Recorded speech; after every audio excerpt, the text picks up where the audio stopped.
Dito sa probinsya ng Quezon, sa gitna ng karagatan na ito ay nababalot ng isang misteryo dahil di umano sa isang sirena na nagpakita sa ibabaw ng bato. Mukhang tao yung yung katawan. Pero yung buntot ay isda. Ang lula ko mismo nakakita nun. Ang lula ko kasi ay mananalap, yung mga nagsasalap ng isda. May lambat. Ay may nakitang sanggol na sirena. Ang target nating pupuntahan ngayon ay makapunta tayo sa Manila, pero bago yan, dadaanan muna natin ang iba't ibang atraksyon dito sa bahagi ng Quezon na madadaanan natin. Isa na dito yung ang Sirena ng Atimonan dito sa Quezon. So malapit lang yun dito sa Barangay Candailaya dito sa Quezon.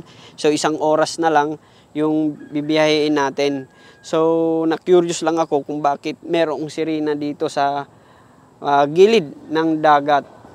Alamin natin kung ano nga ba ang istorya ng sirenang ito, kasi nakita po natin ito sa Google Maps na merong nakasulat dito na ang sirena ng Quezon. Nagka-interest akong daanan ito.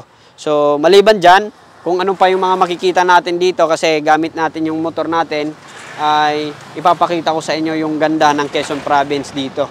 So maliban lang sa skyway na ginagawa dito, ay dadaanan natin yung mga magagandang atraksyon. Bago yan, nandito po pala tayo sa Barangay Candailaya. Napansin ko lang dito kasi meron isang damuhalang proyekto na ginagawa dito sa gitna na itong kalsada, sa hinahati na 4 na lane. Bakit nilagyan dito ng tulay, sir? Ano ba ang problema ng kalsada dito?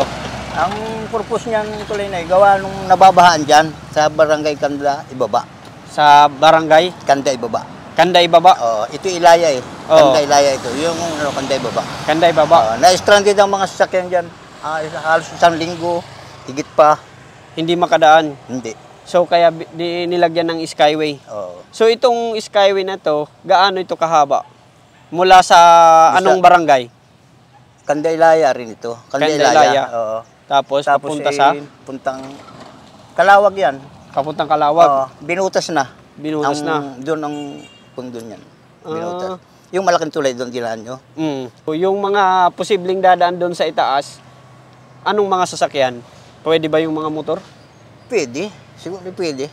Yung siguro ang, so lahat ng klase na... Ang purpose lang naman ito yung yung pag nagbaha, merong dadaanan sa itaas. Bakit nagbabaha rito, sir? Saan ba nanggagaling ang tubig? Since itong lugar ay parang kabundukan naman yung nakapalibot. Saan nanggagaling po yung tubig? Galing ang bundok ito. Galing ng bundok? Galing ang bundok dito sa kabundukan. Dito bumababa sa Kaputagan. Ilog kasi ito eh. Ganon, mga ilog yan. Kabilang malaking ilog. Eh ngayon, paglabi na sa dagat, sumusulong at pag tumatay, sumusulong yung tubig. May panahon na ba, sir, na bumaha rito? Hanggang dyan na ang baha. Dito. Hanggang dito? Hanggang dyan lang yung bahay na yan. Na may sira yan. Padaan talaga. Kapag bagyo? Pag bumabagyo. Pag normal na mga ulan lang, bumabaha pa rin ba? Hindi naman. Hindi, okay. So, isa ito sa mga nakaka-apekto o nakakasagabal sa mga nagbibiyahe. Papunta sa nakakasagabal talaga. Papunta sa Bicol. Maraming nagrereklamo nga nitong kalsadang ito. Napaka-andaan daw, giba-giba. Tapos binabaha pa. Binabaha, Darating na yung panahon na magkakaroon na ng skyway dito dahil nga sa matagal ng problema ng kalsada na itong Candailaya. Dahil nga sa pagbaha-baha ng tubig dito, matalas daw na stranded yung mga nagbibiyahe papuntang Bicol, lalo-lalo na yung mga truck, malalaking sasakyan. Kaya naman, yung kalsada ay na-occupied at yung mga nagbibiyahe na mga nagde-deliver ng mga goods ay naaabala. Lalo-lalo na yung mga patawid pa ng Samar. Kaya madalas yung mga parcel natin ay nadidelay dahil nga sa ganitong daan. So, salute sa DPWH at binigyan na kaagad ng aksyon yung problema dito sa bahagi ng probinsya ng Quezon, dito sa Barangay Candailaya. na magkaroon ng skyway doon sa taas para hindi na problema yung mga sasakyan natin kapag bumabaha.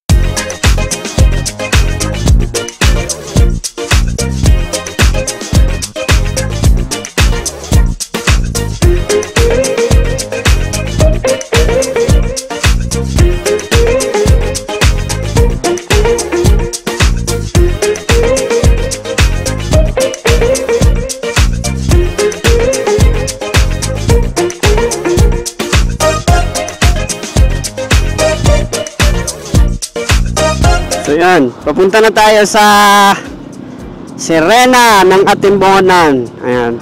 So medyo mabagal lang ang daloy ng mga sasakyan kasi nga medyo traffic. So sumasabay lang tayo sa Agos.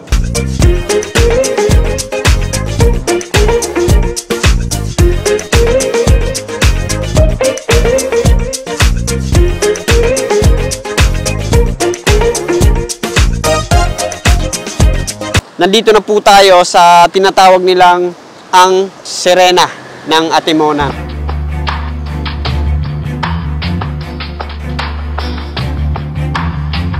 Ayan po, nasa gilid lang ito ng kalsada, makikita at nandun po siya sa ibabaw ng bato. So ngayon, aalamin po natin kung ano nga ba ang istorya nito at kung bakit merong sirena dito. Tara. Bababa po tayo. So, meron siyang hagdanan pababa. Ayan.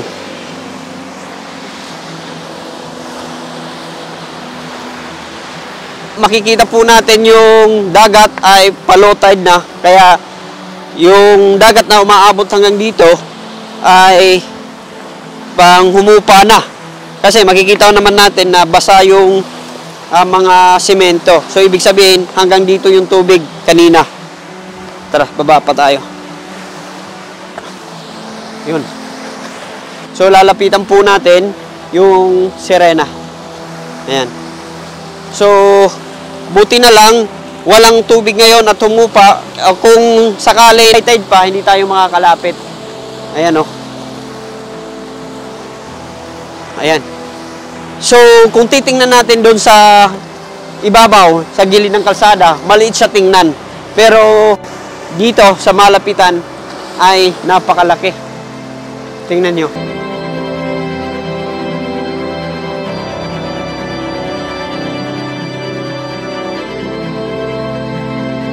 At yung bato na nandito ay talagang makikita mo na matibay. Kasi kahit na nasa gilid ng baybayin nito at malakas yung hampas ng mga alon, hindi pa ito natitibag. Matindi yung pundasyon, matibay yung pundasyon ng bato na pinagpapatungan nitong sirena. So makikita po natin na malakas yung hampas ng mga alon dito sa gilid ng baybayin ng dagat. Ayan po. So, itatry po nating lumapit. Makikita po natin yung sirena na nandito. Mabivisualize natin na magandang babae at yung kalahati ay isda. So, mataas nga lang siya pero hindi natin kayang akyatin kasi mataas at walang daanan. At least, nalapitan po natin at naipakita ko sa inyo ng malapitan itong sirena na to.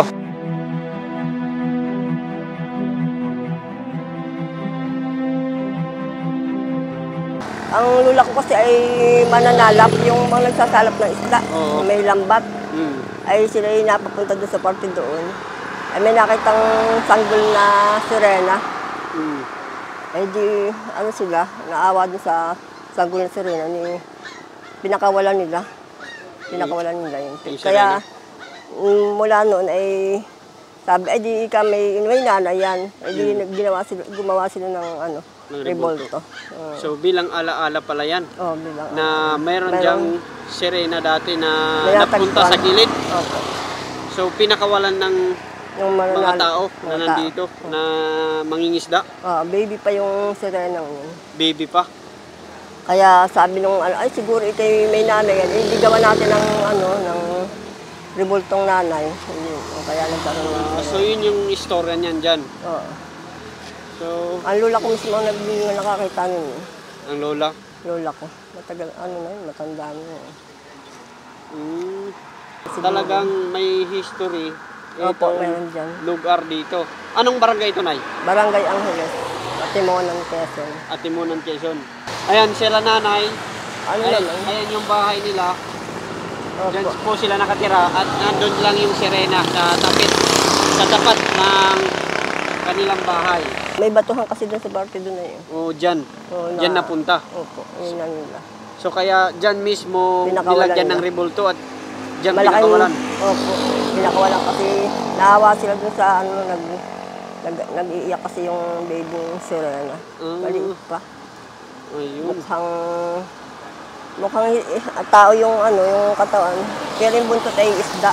So yun, at least nakapanayan po natin si Nanay Remedios de la Peña. Ayun. So yan pala yung history dito kung bakit nilagyan ng rebulto ng sirena. Dahil noong unang panahon daw ay merong napadpad na baby na sirena dyan sa gilid ng bato na yan. And yung kalahati daw ng katawan sa itaas ay tao at yung ibaba naman ay isda. So dahil sa naawa yung mga tao at yung lola niya na nakakita, pinakawalan po nila para bilang palatandaan na merong pumunta dyan na sirena ay nilagyan nila ng rebulto. Ayun. So dito yan sa Atimonan, Quezon. So ngayon ay didiretso na tayo papunta sa Maynila. So medyo malayo-layo pa yung biyahe natin. Ayan. So kasi yung mga dumadaan dito, naku-curious din kung bakit mayroong sirena dito na nasa ibabaw ng bato. At least nagkaroon tayo ng kasagutan sa misteryong bumabalot dito sa sirena sa ibabaw ng bato.